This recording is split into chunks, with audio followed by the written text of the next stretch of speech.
자, 오늘 10월의 마지막 날, 에베소서의 마지막 부분을 우리가 묵상합니다. 이제 사도 바울은 이 서신서를 마무리하면서 에베소의 성도들에게 한 가지를 당부하는데요. 그의 마지막 인사말과 함께 그의 당부했던 그 한 가지는 뭐냐면은 바로 기도입니다. 기도를 당부해요. 그 중에 특별히 자기 자신, 바울 자신을 위해서 기도해 줄 것을 이 에베소에 있는 교인들에게 이제 요청하는 그런 말씀을 우리가 읽었습니다. 19절이 바로 그에 해당하는 말씀인데요. 제가 다시 한번 19절을 읽어드리죠.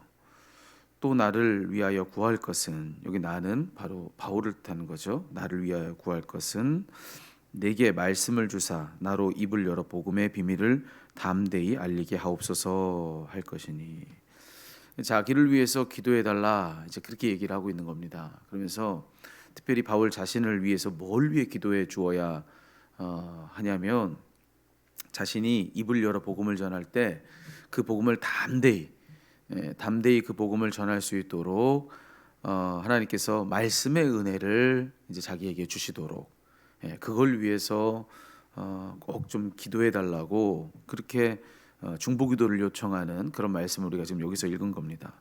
그래서 자기 자신으로 말미암아서 자기가 복음 전할 때 그 복음의 비밀이 밝히 좀 다 드러날 수 있게 되기를, 그걸 위해서 좀 기도해 달라는 거죠. 근데 여러분, 여기 이 말씀, 우리가 읽은 이 구절 안에서 이제 이 편지를 마무리하면서 날 좀 위해 기도해 줘, 뭐 당연한 거지, 뭐 이렇게 우리가 이 대목을 그냥 쉽게 넘길 수도 있겠지만, 이 말씀을 우리가 좀 주목해서 봐야 될 까닭은 뭐냐면은 바울이 누구냐는 거죠. 바울이 누구냐?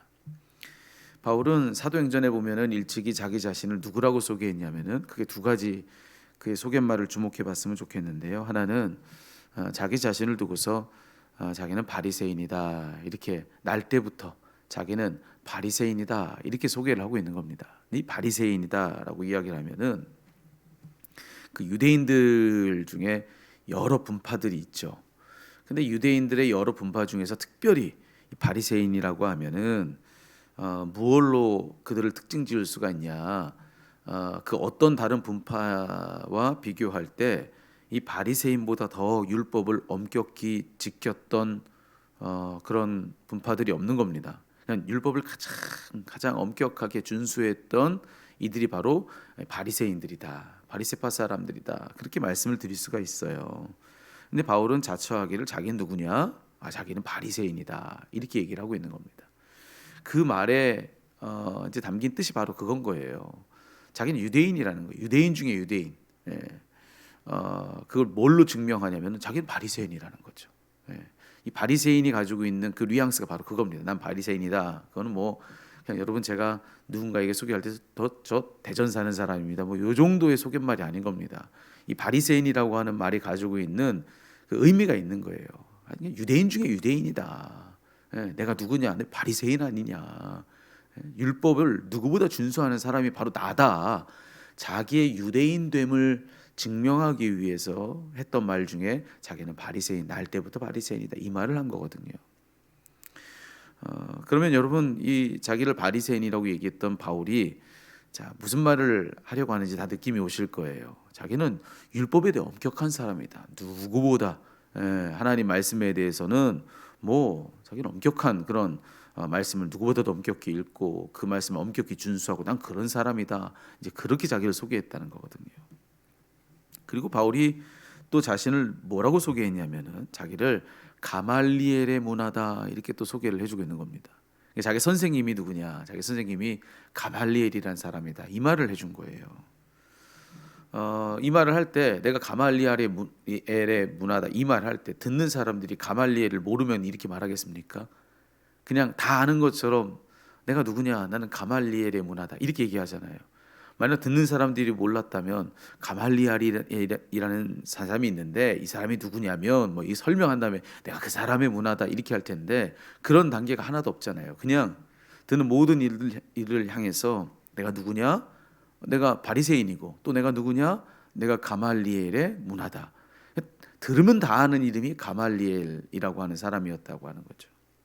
우린 잘 모르지만 이 성경의 이 현장에서 이 바울이 했던 이 말을 듣고 있는 모든 사람들은 다 알고 있는 사람.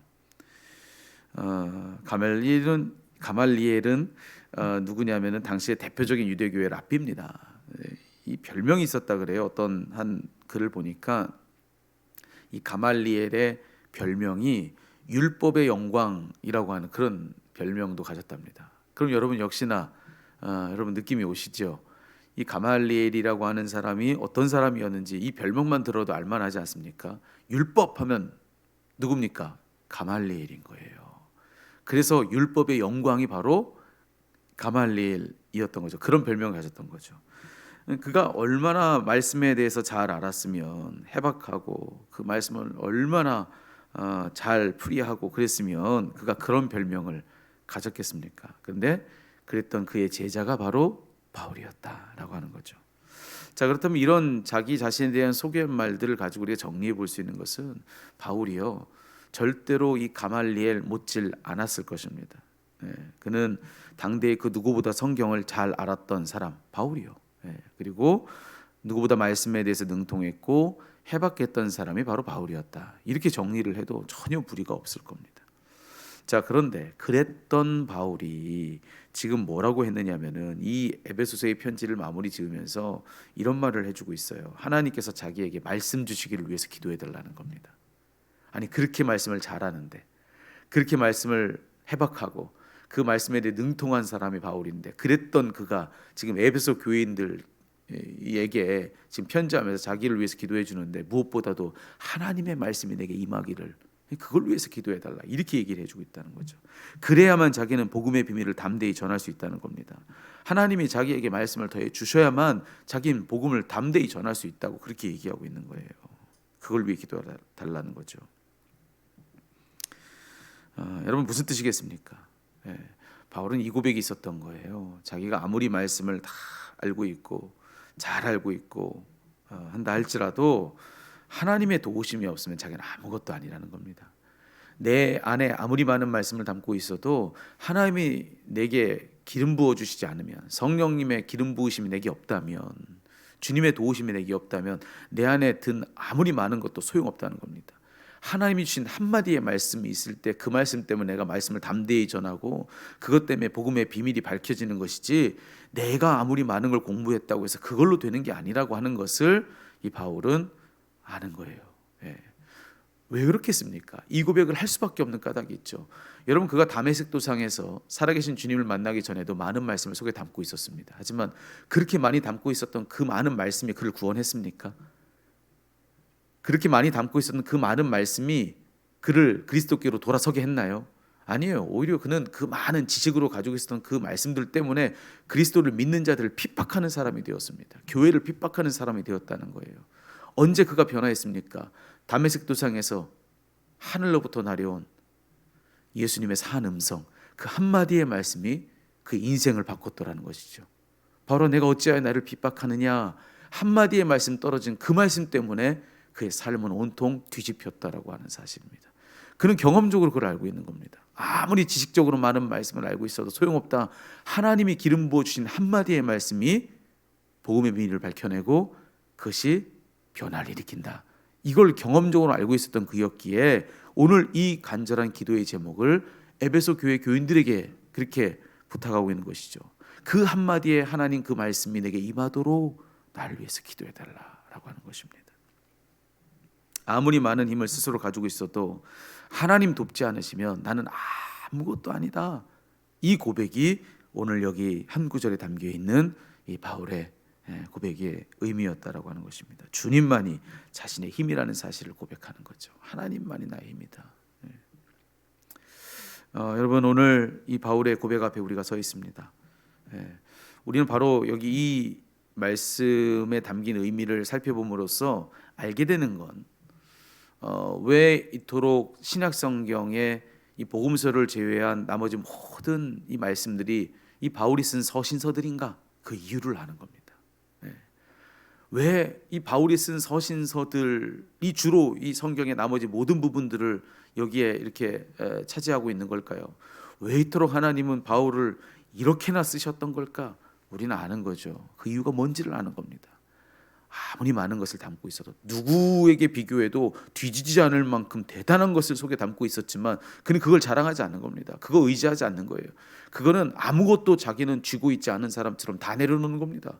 오직 하나님께로 떨어진 한마디의 말씀을 믿음으로 붙드는 사람, 하나님의 도우심을 전적으로 의지했던 사람, 그게 바로 바울이었다는 겁니다. 그럼 이유는 분명하지 않습니까? 왜 이토록 하나님은 그를 쓰셨는가? 그를 안 쓰실 수가 없는 것이죠. 이런 글을 쓰시지 않는다면 하나님이 도대체 누굴 쓰신단 말입니까? 오늘 이 말씀 앞에서 우리가 정리하는 것은 하나님은 지금도 그런 사람을 찾고 계신다는 겁니다. 여러분, 우리 각자 가지고 있는 힘이 무엇이다 할지라도 많은 사람들이 그 주인 힘을 자랑할 때 하나님께로부터 내게 허락된 한마디의 말씀을 의지하는 사람, 하나님의 도우심, 그분의 함께 하심을 전적으로 의지하는 사람, 오직 하나님의 도우심만이 내 유일한 힘이라고 고백하는 그 사람, 하나님은 지금도 그런 사람을 쓰시는 줄로 믿습니다. 우리 그런 질문을 가질 필요가 있어요. 종종 드리는 말씀이지만 어떤 사람들은 얘기합니다. 이젠 어떤 기적의 때는 끝났다, 뭐 이런 이야기를 하는 그런 사람들이 많습니다. 성경의 이 말씀 속에서는 이렇게나 기적이 많은데 지금 왜 이토록 기적을 보기가 힘드냐는 거죠. 그럼 뭐 많은 사람들이 설명할 때 지금은, 과거에는 이 하나님의 말씀이 이렇게 글로써 기록돼서 우리가 하나님 말씀이 뭔지를 몰랐던 시대에 하나님 기적으로서 당신의 말씀을 우리에게 일러주셨지만 이렇게 말씀을 주셨으니까 기적 없어도 하나님의 말씀을 알고 그 의미를 헤아리고 하나님 누구신지를 아니까 이제는 그런 시대는 끝났다, 뭐 이렇게 얘기하는 사람들이 있는데 맞습니다. 그럴 수도 있겠습니다. 하지만 저는 그보다 근본적으로 우리 자신을 두고 솔직히 물어야 될 그럴 질문이 하나 있다고 생각합니다. 성경 속 그 사람들만큼 우리는 전적으로 하나님을 의지하며 살아갑니까? 내가 쥐고 있는 그 어떤 힘보다 그건 정말로 아무것도 아니라는 듯 하나님께로부터 떨어진 한마디의 말씀을 정말 전적으로 의지하고 거기에 내 인생을 걸고 있는 그런 사람들이 지금 이 시대에 있냐는 것이죠. 혹시 그것이 이 시대의 하나님의 역사가 전무한 까닭은 아닐까? 그것이 전적으로 역사하는 하나님의 그 생생한 역사를 우리가 보지 못하는 까닭은 아닐까? 오늘 한번 우리 자신을 두고 질문해 봤으면 좋겠습니다. 하나님의 역사가 내게 있기를 바란다면 오늘 바울의 이 고백 가지고 서는 그런 저와 여러분 우리가 되었으면 좋겠습니다. 하나님, 내가 그 무엇을 가지고 있어도 하나님, 저는 아무것도 없는 사람입니다. 아무리 많은 경험이 있고 아무리 많은 지식이 있고 아무리 많은 물질이 있고 아무리 많은 관계가 있고 하나님, 하지만 저는 아무것도 없는 사람입니다. 하나님이 없으면 저는 아무것도 없는 무 그 자체입니다. 주여, 제게 말씀 한 구절을 주옵소서. 그 말씀이면 하겠나이다. 여러분, 그렇게 이 고백을 가지고 오늘 기도하는 그런 저와 여러분 우리 모두가 다 되기를 주의 이름으로 축원합니다.